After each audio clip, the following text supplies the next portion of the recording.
మీ పేరు? పెదబాబు కందుల. సార్ ఏపీలో మనకి ఎలక్షన్స్ అయితే స్టార్ట్ అయిపోయినాయి. ఎవరికి వాళ్ళు తగ్గట్లే ప్రచారాలను అయితే. ఒక పక్కన ఎన్డీఏ కూటమిగా వస్తున్నారు, ఒక పక్కన జగన్మోహన్ రెడ్డి సింగిల్గా వస్తున్నారు. ఈ 5 years పరిపాలనలో ఆయన చేసిన అభివృద్ధి సంక్షేమ పథకాల గురించి మీరు ఏం చెప్తారు? ఆయన అభివృద్ధి ఏం చేయలేదు, సంక్షేమ పథకాలు ఇచ్చాడు, దానివల్ల ఉపయోగం లేదు. ఏదైనా వస్తే ఉద్యోగాలు వస్తే కుటుంబం బాగుపడుతుంది, కానీ ఆయన 15,000 ఇస్తే ఆ నెలలోనే అయిపోతాయి కదా. ఉపయోగం ఏముంది ఇంకా సంక్షేమ పథకాలు? మనకి లైఫ్ లాంగ్ ఉండే కావాలి, ఒక రోజుతో పోయేది కాదు కదా ఇది. అన్ని రోడ్లు లేవు, మైన్స్ లేవు, వైన్స్ మొత్తం ఎత్తేసాడు. అన్ని గవర్నమెంట్ కింద వైన్స్ తీసుకున్నాడు, అది పోయింది. మొత్తం గవర్నమెంట్ ప్రాపర్టీ చేసేసుకున్నాడు ఆయన అంతా. అలాగే 3 రాజధానుల విషయంలో మాట తప్పారని చెప్పేసి అంటున్నారు సార్, దాని గురించి ఏం చెప్తారు? 3 ఎక్కడ కట్టలేదు కదా ఆయన. 3 చెప్పాడు అంతే, జస్ట్ డైవర్ట్ చేశాడు పాలిటిక్స్ని. జనాన్ని డైవర్ట్ చేసి 3 పాలిటిక్స్ అక్కడ కడతా డైవర్ట్ చేశాడు. అది జనం నమ్మే పరిస్థితి కూడా లేదు. సార్ పవన్ కళ్యాణ్ గారు పిఠాపూర్ నుంచి పోటీ చేస్తున్నారు సార్, ఆయన ఎంతవరకు మెజార్టీ రావచ్చు? డెఫినెట్గా గెలుస్తాడు. మెజార్టీ నేను ఎక్స్పెక్ట్ చేయలేను, కానీ డెఫినెట్గా అయితే గెలుస్తాడు ఆయన. అలాగే లోకేష్ గారు మంగళగిరి నుంచి గెలుస్తాడు. ఎన్ని సీట్లు వస్తాయి సార్ ఈసారి వైసీపీకి? అంటే 125 to 150 చెప్తున్నారు, చూడాలి మరి. ఇంకా ఈ 15 రోజులు కూడా ఉంది కదా, దాన్ని బట్టి. కూటమికి సార్, కూటమికి ఎన్ని సీట్లు రావచ్చు? అంటే మొత్తం మీద నేను చెప్పేది కూటమికి, నేను చెప్పేది కూటమికి అంటున్నారా? కూటమికి చెప్తున్నాను, అంటే ఇండివిజువల్ కాదు కదా, కూటమి గురించి చెప్తున్నాను. వైసీపీకి ఇంకా రిమైనింగ్ 20-25 అవి మిగతా 20 to 25 చెప్తున్నారు సర్వే వాళ్ళు. నేనైతే అక్కడ లేను కదా, ఇక్కడే ఉన్నాను. ఈ 15 రోజుల్లో మారచ్చు కదా ఇంకా సినారియా. అలాగే కొంచెం వైసీపీలో కొంచెం గట్టిగా మాట్లాడే కొడాలి నాని గారు అవ్వచ్చు, పెర్ని నాని, మనం అమర్నాథ్, అంబటి రాంబాబు, రోజా గారు కొంతకన్నా కోరికలుగా సైలెంట్ అయిపోయారు సార్. ఏమన్నా భయం పట్టుకుందంటారా ఓడిపోతామని? భయం డెఫినెట్గా ఓడిపోతాను, వాళ్ళకే తెలుసు. కొడాలి అనేది 50-50 ఛాన్సెస్, ఎందుకంటే అక్కడ కమ్మ ఓటింగ్ షేర్ ఎక్కువగా ఉంది కాబట్టి అతను 50-50 ఛాన్సెస్. లాస్ట్ మినిట్ వరకు ఏం జరిగిందో తెలియదు. వల్లభనేని వంశీ అయితే ఫస్ట్ రౌండ్లోనే వెళ్ళిపోతారు. రోజా అసలు డిస్కషన్ అనవసరం. అంబటి రాంబాబు గుంటూరు జిల్లాలో ఫస్ట్ గెలిచి సీట్ అదే. అంబటి రాంబాబు కన్నా లక్ష్మణ్ గెలుస్తాడు అక్కడ సార్. ఇంకొకటి ఏంటంటే రీసెంట్గా జగన్మోహన్ రెడ్డి గారి మీద దాడి జరిగింది సార్, రాయితో, కులక రాయితో. అది లాస్ట్ టైం ఎలక్షన్ ముందు కోడికత్తి డ్రామా లాగా ఇది కూడా డ్రామా అని చెప్పేసి సానుభూతి ఓట్ల కోసమని ప్రజలు అంటున్నారు. మీరేమంటారు? జనం నమ్మే పరిస్థితి లేరండి, అది నమ్మే పరిస్థితి లేదు. ఒక కులకరా ఇద్దరు తగిలితే ఇద్దరికి కంటికి. ఇప్పుడు ఆయన శ్రీనివాసు ఆయన ఇంకా గట్టిగా తిరుగుతూనే ఉన్నాడు. ఈయన బ్యాండేజ్ 13 వరకు తీయడు, 13 వరకు తీయడు. వాళ్ళ చెల్లెలే చెప్పింది, సునీత రెడ్డి గారు డాక్టర్ కదా ఆమె చెప్పింది, అన్న బ్యాండేజ్ తీసేనా, ఏది తగిలితే మొత్తం డ్రై అయిపోద్ది, తొందరగా తగ్గిపోద్ది అని సలహా కూడా ఇచ్చింది ఆమె సలహా తీసుకోవచ్చు కదా, డాక్టర్ కదా ఆమె. మరి మేనిఫెస్టో గురించి ఏం చెప్తారు సార్? మేనిఫెస్టో నేను పూర్తిగా చూడలేదు, నాకు టైం లేదు, ఆఫీస్లో ఉన్నాను, నేను చూడలేదు. మేనిఫెస్టో బాగానే ఉందని ఒక యూనిట్ ఉంది, టీడీపీ మేనిఫెస్టో. మేనిఫెస్టో ఏం చేశాడు వైసీపీ మేనిఫెస్టో? జస్ట్ ప్లస్ పెట్టాడు, దానికి నవరత్నాలు ప్లస్ పెట్టాడు. ఆ నవరత్నాలు సగం జారిపోయినాయి, ఇంకా ప్లస్ మైనస్లు ఏముంటాడు, ఏముండదు. సార్ ఏపీలో మార్పు రావాలని కోరుకుంటున్నారు సార్? తప్పకుండా 100% మార్పు రావాలి. చంద్రబాబు నాయుడు గవర్నమెంట్ ఫామ్ చేయాలి, రాష్ట్రం అభివృద్ధి చెందాలి, అమరావతి రాజధాని కావాలి. Thank you sir. సార్ ఏపీలో మన పాలిటిక్స్ అడవడైతే స్టార్ట్ అయిపోయింది. ఒక పక్కన వైసీపీ సింగిల్గా వస్తారు, ఎన్డీఏ ఏమో కూటమిగా వస్తుంది. ఈ 5 సంవత్సరాల పరిపాలనలో జగన్మోహన్ రెడ్డి గారి సంక్షేమం, అభివృద్ధి గురించి మీరు ఏం చెప్తారు? జగన్మోహన్ రెడ్డి అభివృద్ధి ఏముందండి, బీద వాళ్ళకు కల్తీ మందు దాపి ఇప్పుడు అమ్మఒడి అని గొప్ప చెప్తున్నారు. తండ్రి జేబు చిల్లి కొట్టి తల్లి జేబు తల్లి సంచి నింపుతున్నారు. బీద వాళ్ళకు కల్తీ మందు దాపి ఆ డబ్బులు అమ్మఒడిలో కింద కన్వర్ట్ చేస్తున్నారు. ఏం చేశారు జగన్? ఏం చేయలేదు, ఒక అవినీతి తప్ప. పవన్ కళ్యాణ్ చూడండి, ఆయన ఏం ఆశించకుండా కోట్లు ఆయన బిజినెస్ వదులుకొని పేదవాళ్ళకు ధర్మాలు చేస్తుండే. కోట్లు దానం చేస్తారు. కోట్లు ఎవరు దానం చేస్తారండి? పవన్ కళ్యాణ్ చూసి నేర్చుకోవాలి. పవన్ కళ్యాణ్ కాలిగోటి కూడా సమానం కాదు ఎవరు తెలుగు రాష్ట్రాల్లో. అలాగే 3 రాజధానులు అని చెప్పేసి మాట తప్పారు కదా, దాని గురించి ఏం చెప్తారు? ఇంతవరకు సచివాలయమే కట్టలేదు. 5 ఏళ్ళు పరిపాలన చేసి ఇంతవరకు సచివాలయం నవ్వుతారు ఎవరైనా? అందరు నవ్వుతున్నారు. ఇక్కడ రాజధాని డిక్లేర్ చేయాలి ఇంతవరకు. అలాగే పవన్ కళ్యాణ్ గారు పిఠాపూర్ నుంచి పోటీ చేస్తున్నారు సార్, ఆయన ఎంతవరకు మెజార్టీ రావచ్చు సార్? తప్పకుండా గెలుస్తారు, దేవుడు ఆశీర్వదిస్తాడు ఈసారి. అప్పుడంటే 100 కోట్లు ఖర్చు పెట్టి ఓడగొట్టారు, కానీ ఈసారి జనాలు పిచ్చోలేం కారు, తప్పకుండా గెలుస్తారు. అలాగే లోకేష్ గారు గత ఎన్నికలతో పోల్చుకుంటూ ఇప్పుడు చాలా మాట అదంతా మార్చుకున్నారు సార్, బాగా మాట్లాడుతున్నారు కూడా, పరిస్థితులతో మీద బాగా బాణాల్లో సంధిస్తున్నారు. సో ఆయన విజయం ఎలా ఉంటుంది సార్ మంగళగిరి నుంచి? బాగానే ఉంటుందండి, గెలుస్తారు సార్ ఈసారి. టీడీపీ జనసేన కూటమి అధికారంలోకి వస్తుందని నమ్ముతున్నాను. అలాగే వైసీపీలో కొంతమంది మంత్రులు ఉన్నారు సార్, మనకు కొడాలి నాని, పెర్ని నాని, అంబటి రాంబాబు, అనిల్ కుమార్ యాదవ్, మంత్రి రోజా, వీళ్ళు ఎందుకు సార్ గత కొన్ని రోజులుగా సైలెంట్ అయిపోయారు? అయినా ఓడిపోతామని భయంతోనే అని చెప్పేసి కొంతమంది అన్నారు, మీరేం చెప్తారు? వాళ్ళకి అర్థమైపోయింది, ఎక్కువ మాట్లాడితే గెలవమని, మంచి వాళ్ళతో విమర్శిస్తే గెలవమని అర్థమైపోయింది వాళ్ళకు. రీసెంట్గా జగన్మోహన్ రెడ్డి మీద దాడి జరిగింది సార్ గులకరాయితో. అది లాస్ట్ టైం కోడికత్తి డ్రామాలాగా ఇప్పుడు కూడా ఎలక్షన్ ముందు సానుభూతి ఓట్ల కోసమని ప్రజలు అన్నారు. మీరు అంతే అంతే అంతే అదే కరెక్ట్ కరెక్ట్ మీరు చెప్పింది కరెక్ట్. మీ ఒపీనియన్ చెప్పండి. మా ఒపీనియన్ కూడా సేమ్, ఇది ఒక డ్రామా. సరే, ఈసారి అయితే ఏపీలో మార్పు రావాలని కోరుకుంటున్నారు మీరు. ఎస్, మార్పు రావాలని కోరుకుంటున్నాం. Thank you sir. Me name? Prithviraj. మనకి ఏపీలో అయితే ఎలక్షన్ స్టార్ట్ అయిపోయాయి. ఒక పక్కన టీడీపీ, జనసేన, బీజేపీ కూటమికి వస్తున్నారు. జగన్మోహన్ రెడ్డి గారు సింగిల్గా వస్తున్నారు. ఈ 5 yearsలో మనకి జగన్మోహన్ రెడ్డి గారి పరిపాలన సంక్షేమం గురించి చెప్పాలంటే మీరు ఏం చెప్తారు? రిషికొండ బీచ్ చెప్తాము. ఇంకేం చెప్తామన్నా, ఆంధ్ర నుంచి ఇక్కడికి బాగా తరలొస్తారని చెప్తాము జాబులు లేక. ఎందుకంటే మా దగ్గరనే చాలామంది ఉన్నారు, మేమే చాలామందికి పెట్టించినాము. అక్కడి నుంచి వచ్చి ఇక్కడ రియల్ ఎస్టేట్ చేస్తారు. పిఠాపురం నుంచి పవన్ కళ్యాణ్ గారు పోటీ చేస్తున్నారు. ఈసారి విజయం సాధిస్తారంటారు? ఏమో చెప్పలేమన్నా, సాధించవచ్చు. కూటమి కదా, ముగ్గురు కలిసి మెయిన్ అంటే ఏ పాలిటిక్స్లో గెలవాలన్నా బీజేపీ చేయి ఉండాలా. ఈసారి వాళ్ళకి బీజేపీ చేయి ఉంది కాబట్టి గెలవచ్చు. జగన్ గారు చేయలేదని చెప్పలేము కానీ చేశారు, అంతా కనబడట్లేదు. ఇంకోటి మెయిన్ ఇష్యూ ఏంటి అంటే హిందూ దేవాలయాలలో ఇతర మతస్థులు పెట్టడం అనేది మాకు నచ్చలేదు. మేము హిందువులం కాబట్టి మాకు అది నచ్చలేదు. సో ఎప్పటికన్నా వీళ్ళు బీజేపీ తరఫున వీళ్ళు వస్తే అది చేస్తారేమో చూడాలి. లోకేష్ గారు మంగళగిరి నుంచి పోటీ చేస్తారని ఈసారి ఎమ్మెల్యేగా గెలిచే అవకాశాలు ఉన్నాయంటారు? గెలవచ్చు అన్న, చెప్పలేము. మాకైతే ఇప్పుడు ఈసారి కూటమి గెలుస్తానే అనిపిస్తుంది. ఆల్దో మేము తెలంగాణ అయినా బీజేపీ గెలుస్తుందని మేము నమ్ముతున్నాం. ఎన్ని సీట్స్ రావచ్చన్న బీజేపీకి? అది చెప్పలేమన్నా, చెప్పలేము. అది గెలవచ్చు, అదొక టాడ్ దాకా చెప్పగలుగుతాం. మా సపోర్ట్ అయితే కూటమికే ఉంది. మా సపోర్ట్ ఉంది. ఇక్కడ మా దగ్గర ఉన్న ఆంధ్ర నుంచి వచ్చిన వాళ్ళకు కూడా మేము కూటమికే ఏమని చెప్తున్నాం. మా దగ్గర ఎంతవరకు అయితే ఇప్పుడు ఇట్లనే కేబీఆర్లో వచ్చిన వాళ్ళు చాలామంది ఉంటారు. మొన్నటి వరకు రవి అని ఒక ఆయన ఉండే, ఆయన ఆంధ్ర నుంచి వచ్చిండు, జాబ్లు ఏం లేవు అంటే ఇక్కడనే వచ్చి మన పంజావట్ట సాయిబాబా గుళ్ళ ఏదో కోర్స్ నేర్చుకుంటా ఇంగ్లీష్ చదివి అన్నారు. ఇంకొక 1 weekలో పోయి రియల్ ఎస్టేట్లో సెట్ అయిపోయిండు. ఇంకొక అమ్మాయి ఉంది ఇంటికాడ, వాళ్ళు అక్కడ జాబ్ లేక ఇక్కడికి వచ్చారు. 10 members 15 members అయితే మాకు తెలుసు. మేమైతే వాళ్ళందరినీ బీజేపీకి ఏమని చెప్తాం. ఓకే అన్న, థ్యాంక్ యూ సార్. ఇప్పుడు కొత్త చట్టం ఏదో తెచ్చారు కదా సార్, దాని గురించి చాలా అయితే విమర్శలు గట్ట మొత్తం గట్టిగానే పడుతున్నాయి సార్. సార్ ఆ చట్టం గురించి చెప్తారు, టైటిల్ యాక్ట్ గురించి. ఇప్పుడు దాన్ని టీఆర్ఏ అంటారు, అది టైటిల్ రిజిస్ట్రేషన్ యాక్ట్. అది వస్తే ఏమవుతుందంటే ఆంధ్రప్రదేశ్లో మనం ల్యాండ్లు కొన్నా, ఇండ్లు కొన్నా, ఏమి కొన్నా కూడా ఏమవుతుందంటే దాని ఇష్యూలో గవర్నమెంటు మన ఆస్తులు ఒరిజినల్స్ అన్ని అదే డాక్యుమెంట్స్ తీసుకొని పోయి సేల్ డీడ్స్ వరల్డ్ బ్యాంక్ దగ్గర తాకట్టు పెట్టి అప్పు తెచ్చి ప్రజలకు సంక్షేమ పథకాలు కోసం అప్పులు చేసేస్తారు. అప్పుడు ఏమవుతుంది, మన ల్యాండ్ ఉంటుంది, మనం ఉంటాం, ఒరిజినల్ డాక్యుమెంట్ మన దగ్గర ఉండదు.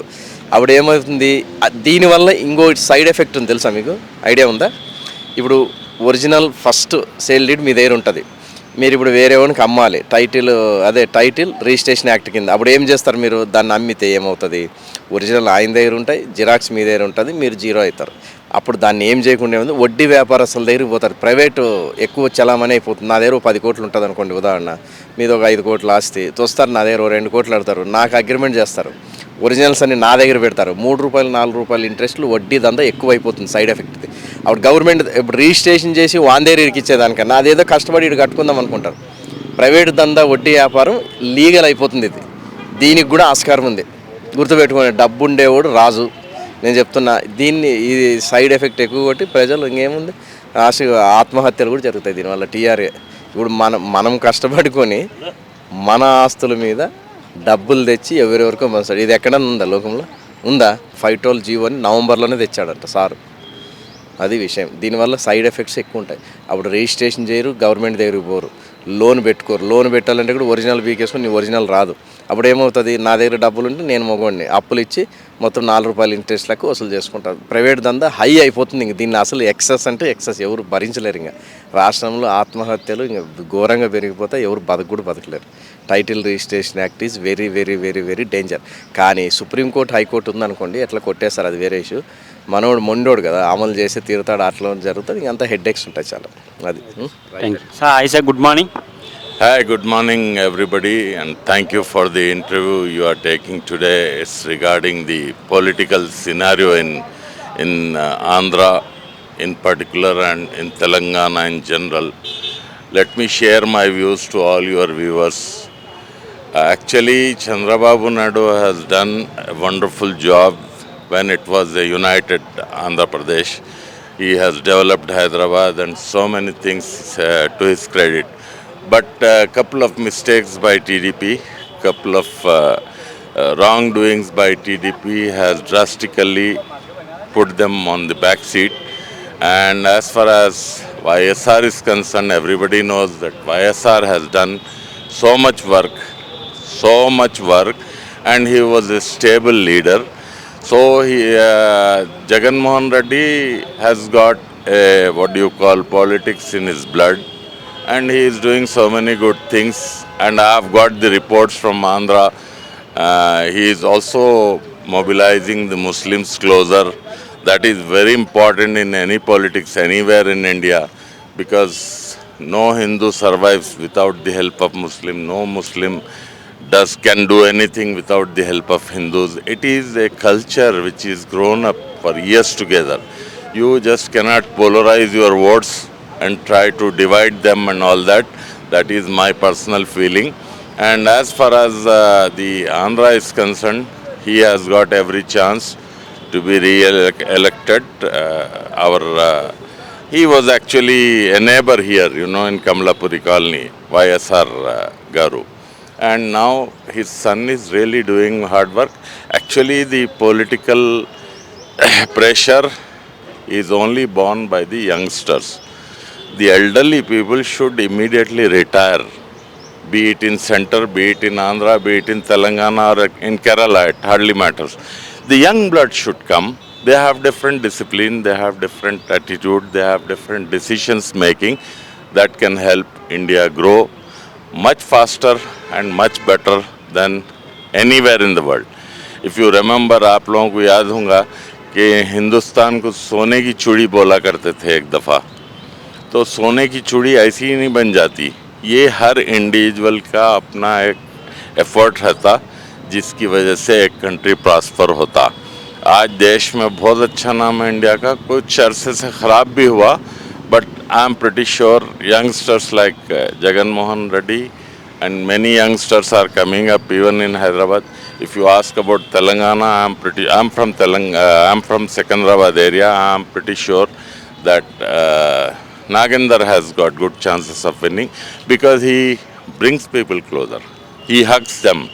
He loves them. That is more important in any leader. These are the qualities which can make him successful. Thank you so much, and I wish you all the best. Thank you. Assalamu alaikum. మీ పేరు? సంతోష్. సంతోష్ అన్న, మనకి ఏపీలో అయితే elections అయితే start అయిపోయిందన్న. వాడివేడిగా ప్రచారాలు ఎవరి మటుకాలు తగ్గట్లే. ఒక పక్కన బీజేపీ కూటమిగా వస్తున్నారు, మన జగన్మోహన్ రెడ్డి గారు సింగిల్గా వస్తున్నారు. జగన్మోహన్ రెడ్డి గారు చేస్తున్న 5 సంవత్సరాల పరిపాలన గురించి, సంక్షేమ పథకాల గురించి మీరు ఏం చెప్తారు? ఎంతమంది కూటమిగా వచ్చినా, మొత్తం టోటల్ ఎంతమంది కూటమి వచ్చినా, ఎవరు వచ్చినా కూడా జగన్మోహన్ రెడ్డికి ఎలా అంటారు, ఎవరు ఏం చేయలేరు. ఆయన సింగిల్గా కొట్లాడుతుంటే సింగిల్గా గెలుస్తాడు. ఆయన గెలిచే ఛాన్సెస్ 100% ఉన్నాయి ఆయనకి. కూటమిలో కూడా వాళ్ళకి ఇలాంటి ఏం లేదు. అది జగన్ అన్న చేసిన పనులు ఇంచుమించు ఒక 2 lakhs మెంబర్స్ వాలంటీర్స్ పెట్టిండు. ఆయన చేసిన సంక్షేమ పథకాలు, ఆయన పబ్లిక్లో ఉండు, ఆయన కష్టపడి లీడర్ అయ్యిండు. ఆయన ఎవరో చేసే లీడర్ అయ్యింది కాదు. ఆయన ప్రతిదీ కష్టపడి, ఆయన ప్రతి దాంట్లో ఆయన కష్టం ఉంది. కాబట్టి సింగిల్ లీడర్ కావడం ఆయన ఏదో వారసత్వంగా లీడర్షిప్ వచ్చినా కూడా ఆయన కష్టపడి ఇది చేసుకోవడం కంపల్సరీ. ఆయన మళ్ళీ సీఎం కావడం ఖాయం. అలాగే ఏపీలో అభివృద్ధి లేదని చెప్పేసి చాలామంది అంటున్నారు అన్న. 3 రాజధానుల విషయంలో కూడా మాట తప్పారు కదా, దాని గురించి మీరేం చెప్తారు? ఈ ఇంటర్నల్ విషయం అది. ఇప్పుడు చేస్తాడేమో, అప్పుడు చేయలేడేమో. అప్పుడు ఆయన ఏం ఆలోచించేమో, దానికి కొత్త కమిటీ వేసింది కదా దానికోటి, దానివల్ల జరుగుతూ ఉంటుంది. అది 3 రాజధానులు కరెక్టే అంటారు మీరు? 3 రాజధానులు అది దాని మీద క్లారిటీగా నాకు తెలియదు. దాని గురించి ఇక్కడ తెలంగాణ కాబట్టి అంత క్లారిటీగా తెలియదు దాని గురించి. అలాగే పిఠాపురం నుంచి పవన్ కళ్యాణ్ గారు పోటీ చేస్తున్నారు. ఆయన విజయ అవకాశాలు ఎలా ఉన్నాయి? ఆయన విజయ అవకాశాలు ఏంది అంటే, డ్యాన్స్ యొక్క హీరో అయితే గెలవాలా. ఆయన ఇష్టమైన దగ్గర వాళ్ళ సామాజిక వర్గం ఎక్కువ ఉందని అక్కడ కొద్దిగా వాళ్ళు పోటీ చేస్తున్నారని చెప్పి ఇన్ఫర్మేషన్. కమ్మ కాపు సామాజిక వర్గం ఎక్కువ ఉందని అక్కడ పోటీ చేయాలని చెప్పి కొద్దిగా ఇదంట. అలాగే లోకేష్ గారు బిఫోర్ ద కంపేర్ చేసుకుంటే ఇప్పుడు చాలా మార్పు చెంది గట్టిగా మాట్లాడుతున్నారు. ప్రత్యర్థులతో పైన కూడా దాడి చేస్తున్నారు మాటలతో. సో ఈసారి ఆయన విజయ అవకాశాలు ఎలా ఉన్నాయి మంగళగిరి నుంచి? 100% కొద్దిగా చెప్పలేమనుకోండి. చెప్పలేము ఈసారి కొద్దిగా ఉందిలేండి. లాస్ట్ టైం కొద్దిగా ఉంది. మనకు ఏం పెద్ద 152 సీట్లు లాస్ట్ టైం వచ్చాయి కాబట్టి ఈసారి తగ్గితే ఒక 20 మెంబర్స్ తగ్గుతారేమో, కానీ గవర్నమెంట్ అయితే జగన్ అన్న గారు ఫామ్ చేస్తున్నారు. హిందూపురం నుంచి బాలకృష్ణ గారు విజయ అవకాశాలు ఎలా ఉన్నాయి? బాలకృష్ణ గారి గురించి అంతవరకు హిందూపూర్ గురించి మనకు అంత ఐడియా లేదండి. ఐడియా లేని విషయం చెప్పడం బాగుండదు. మంగళగిరి అంటే వెళ్ళాను, అక్కడ గుడికి వెళ్ళాను, అక్కడ ఒక లోకల్లో ఉండే కొద్దిగా నేను అప్పుడు బిఫోర్ ఎలక్షన్గా ముందు వెళ్ళాము. అప్పుడు కొద్దిగా అనుకుంటే కొద్దిగా విన్నాను కొద్దిగా. అప్పుడు నేను గుడికి వెళ్ళాను లాస్ట్ 2 months కింద. అది అలాగే వైసీపీలో కొంతమంది మంత్రులు ఉన్నారు పర్సనల్గా టార్గెట్ చేసేవాళ్ళు. మన కొడాలి నాన్నగారు అవ్వచ్చు, పెర్ని నాన్నగారు అవ్వచ్చు, అంబటి రాంబాబు, అనిల్ కుమార్ యాదవ్, రోజా గారు, వీళ్ళు గత కొన్ని రోజులుగా సైలెంట్ అయిపోయారు. ఏమన్నా ఓటమి భయం ఏమన్నా పట్టుకుందంటారు? ఓటమి భయం అంటే ఉండొచ్చు, మ్యాక్సిమం ఉండొచ్చు. ఎందుకు బాగా చేశారు కాబట్టి కొద్దిగా వాళ్ళకు కొద్దిగా ఉంటుంది కొద్దిగా భయం. వాళ్ళు బాగా రఫ్ లాంగ్వేజ్ చేశారు కదా, పబ్లిక్ కొద్దిగా రివర్స్ అయ్యారని చెప్పి కొద్దిగా ఇది. అలాగే జగన్మోహన్ రెడ్డి గారి మీద కొన్ని రోజుల క్రితం దాడి జరిగిందన్న చిన్న గులకరాయితో. అది లాస్ట్ టైం కోడికత్తి రామలాగా ఎలక్షన్ ముందు సానుభూతి ఓట్ల కోసం అని చెప్పేసి ప్రజలు అంటున్నారు. మీరేం చెప్తారు? మనిషి వచ్చి దెబ్బ కొట్టించుకుని ఇది ఉంటుందా? అది కొట్టారు కావాలని చెప్పి. ఆయన వేరే డ్యామేజ్ చేద్దాం అనుకున్నారు, అది బై మిస్టేక్ ఈ డ్యామేజ్ అయింది. ఆయన ఎందుకు కొట్టించుకుంటాం? జగన్ ఎందుకు కొట్టించుకుంటాడు? అవసరమే ఉంది, అలాంటిది ఏం లేదు. అది కామన్, అది పబ్లిక్లో చెప్తూ ఉంటారు. కానీ ఆయన సానుభూతి ఏంది బాబు? ఆయన చేసిన అభివృద్ధి ఆయనకు గెలిపిస్తుంది. మేనిఫెస్టో ఏమైనా అబ్జర్వ్ చేశారన్నా కొత్తగా ఏమైనా అనిపించిందా? అయితే ఇప్పుడు మళ్ళీ వైసీపీ అధికారంలో రావాలని మీరు కోరుకుంటున్నారు? 100% కోరుకుంటున్నాను.